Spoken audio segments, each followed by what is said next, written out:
ধরুন ভুলবশত আপনি একটা মার্বেল গিলে ফেলেছেন। আর সেই মার্বেলটা বের করার জন্য ডাক্তার অপারেশন করবে এবং সেই অপারেশনটা অনেক ঝুঁকিপূর্ণ। মার্বেলটা এমন জায়গায় আটকে আছে, সেই মার্বেলটা খুব সহজে হয়তো বের করে দিলে আপনি সুস্থ হয়ে যাবেন। কিন্তু সেটা বের করার প্রক্রিয়াটা অনেক জটিল। আর বের করতে গিয়ে হয়তোবা রোগী মারা যেতে পারে। এরকম ঘটনাও কিন্তু ঘটতে পারে। তো অ্যাকচুয়ালি এরকম কিছু বিষয় আছে যে আমাদের ফোনে, মোবাইলে আমরা যখন কাজ করি, ধরুন এই ফোনটার যে লক খুলতে হবে এটা হচ্ছে চিপ অফ মেথডে এফআরপি লক খুলতে হবে। ধরুন আপনি একটা লক ভুলে গেছেন, কিন্তু এই লকটা খুলতে গিয়ে আপনার ফোনটাই বাতিল হয়ে যেতে পারে। এরকম ঝুঁকিপূর্ণ একটি কাজ কিন্তু এই এই চিপ অফ মেথডে এফআরপি আনলক করা। তো অ্যাকচুয়ালি দেখুন এই ফোনটার হচ্ছে হুয়াওয়ে একটি ফোন, ম্যাট 20, এটা অন আছে। এটা একজন টেকনিশিয়ান ভাই নিয়ে এসেছেন। আমি জাস্ট এক্সাম্পল দিলাম যে আমরা অনেকেই গুরুত্ব দেই না লকের ব্যাপারটা।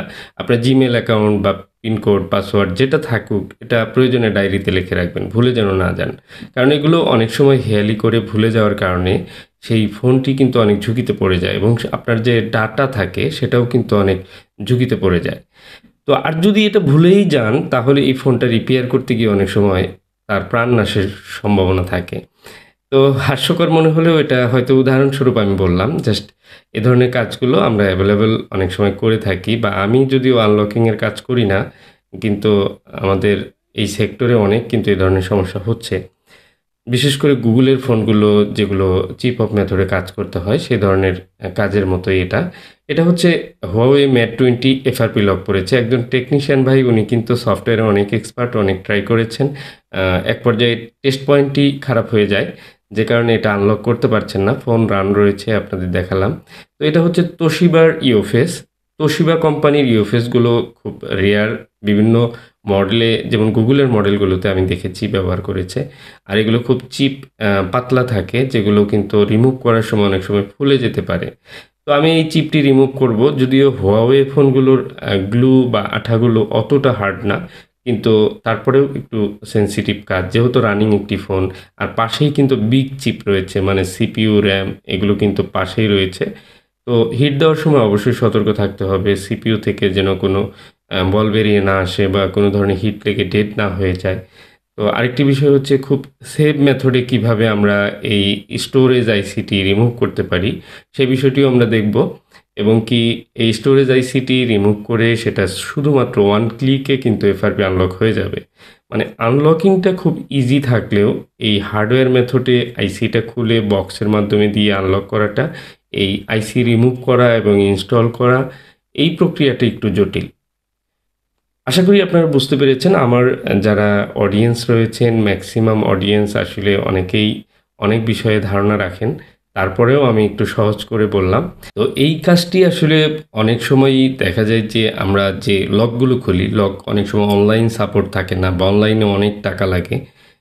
দেন আইসিটা রিমুভ করা খুব সহজ। সেই কাজগুলোতে আমরা, বা আইসি রিবোলিং অলরেডি করা আছে, এই ফোনগুলোতে কিন্তু ইজিলি আমরা ডিভাইসের মাধ্যমে আনলক করতে পারি।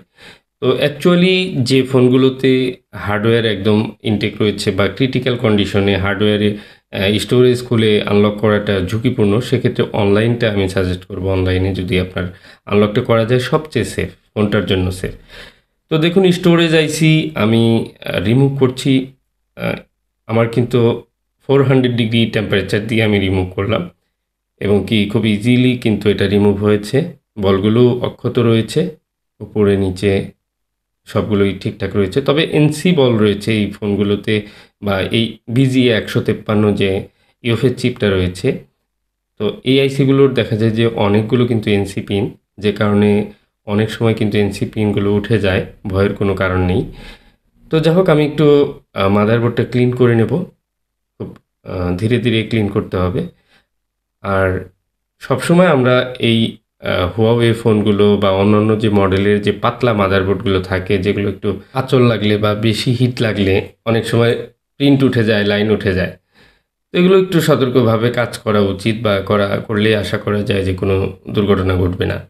তো যাই হোক, আমি মাদারবোর্ডটি যে বলগুলো রয়েছে এগুলো সব ক্লিন করব। দেখুন আমি কিন্তু ডিশোল্ডারিং হুইক দিয়ে ঘষা দিতেই অনেকগুলো এনসি পিন কিন্তু অলরেডি উধাও। তো এই হচ্ছে বিষয়। অনেক সময় দেখা যায় যে খুব সফটভাবে হ্যান্ডেল করতে গিয়েও দেখা যায় যে এই এনসি পিনগুলো উঠে যায়। তো সমস্যা নেই, আমার ফোনের আইসি এবং কি মাদারবোর্ড গুড কন্ডিশনে রয়েছে। আশা করি আমার এটা রিভলভ করে ইনস্টল করলে হয়ে যাবে। তো তার আগে যে কাজটি, সে প্রক্রিয়াটি এখন করব, সেটা হচ্ছে যে আইসিটি আগে প্রথমে ক্লিন করে নিলাম, এরপর রিভলভ করতে হবে। রিভলভ করে আমি সকেটে লাগাবো। তো রিভলিংয়ের জন্য যে নরমালি 199 ডিগ্রি মানে 199 ডিগ্রি পিপিডি আমি ইউজ করি, অনেক সময় 200 ডিগ্রিও ইউজ করি। তো এই পিপিডিগুলো অনেক ভালো হয়ে থাকে বা লং লাস্টিং, আগের মতো ফোনটা সার্ভিস পাওয়া যাবে। লো টেম্পারেচারে পিপিডি ইউজ করা আসলে উচিত না।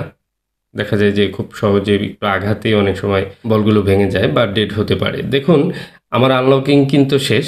জাস্ট ওয়ান ক্লিকে এফআরপি আনলক হয়ে গেছে Huawei Mate 20 ফোনটি। তো এবার আমি যেটি করব সেটি হচ্ছে যে এটা আবার ইনস্টল করব পুনরায়, এবং ইনস্টল করে আবার ফোনটা রান করব আগের মতো। শুধুমাত্র লকটা রিমুভ হয়ে গেল। তো এই সামান্য ওয়ান ক্লিকে একটা পার্টিশন রিমুভ করা বা একটা আনলকিংয়ের জন্য এই ফোনটির স্টোরেজ আইসি খুলতে হয়, এবং খোলার সময় যদি হার্ড পেস্ট থাকে ফোনটা ডেড হতে পারে, অনেক সমস্যা হতে পারে।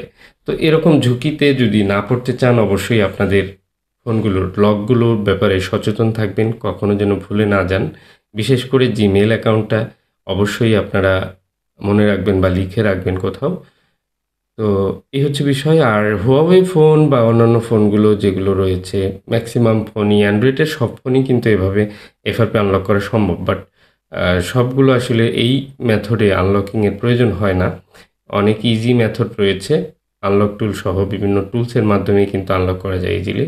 যদিও আমি সফটওয়্যার বা আনলকিং নিয়ে অতটা এক্সপার্ট না বা অতটা কাজও করি না, হঠাৎ মাঝে মধ্যে দুই একটা কাজ করি। দেখুন, এই ফোনটার আর একটা প্রবলেম রয়েছে Huawei Mate 20। এটা হচ্ছে ওনার যে পাওয়ার সুইচের, ভলিউম সুইচের রেবনটা, সেটাও কিন্তু একদম খারাপ। পাওয়ার সুইচ অন হয় না, এবং আমি চার্জে লাগিয়ে সরাসরি অন করলাম। তো এখানে উনি এফআরপি আনলক করার জন্য অনেক ধরনের বাইপাস মেথড ট্রাই করেছেন। ল্যাঙ্গুয়েজ অন্যরকম কিছু একটা রয়েছে, যাই হোক, ল্যাঙ্গুয়েজ উনি ঠিক করে নেবেন। উনি অ্যাকচুয়ালি খুব সিনিয়র একজন টেকনিশিয়ান। হার্ডওয়্যার মেথডে উনি ওরকম কাজ করে না, এবং অনেক ধরনের সফটওয়্যারে উনি এক্সপার্ট আমার জানা মতে। তো যাই হোক, এর জন্য না করতে পারিনি, ওনার ফোনটা আমার নিতে হয়েছে, এবং কি আনলকিং কমপ্লিট। দেখুন, Mate 20 ফোন। তো এবার আমরা চলে যাব সুইচের কাজে, কারণ সুইচটা একটু প্রবলেম রয়েছে, আপনাদের দেখাই। তো আমি জাম্পার করে নিলাম। দেখুন, এখানে আমি অলরেডি জাম্পার করে দিয়েছি। এখানে একটু টেকনিক খাটিয়েছি, সেটা হলো শুধুমাত্র পাওয়ার সুইচটা ট্রাই করেছি। শুধুমাত্র পাওয়ার সুইচ, যেহেতু রেবন পাওয়া যায়, এগুলো রেবন পেলে রেবনটা লাগিয়ে নিলে উনি পারফেক্টভাবে কাজ করতে পারবে। আমি জাস্ট গ্রাউন্ড এবং পাওয়ার সুইচের পজিটিভ দিয়ে ভলিউমের হাফ বাটনে আমি পাওয়ার সুইচ করে দিয়েছি। যা হোক, ভিডিওটা কেমন ছিল একটা মতামত তো দিতেই পারেন। ভালো লাগলে অবশ্যই একটি লাইক করবেন, সবার সাথে শেয়ার করে রাখতে পারেন।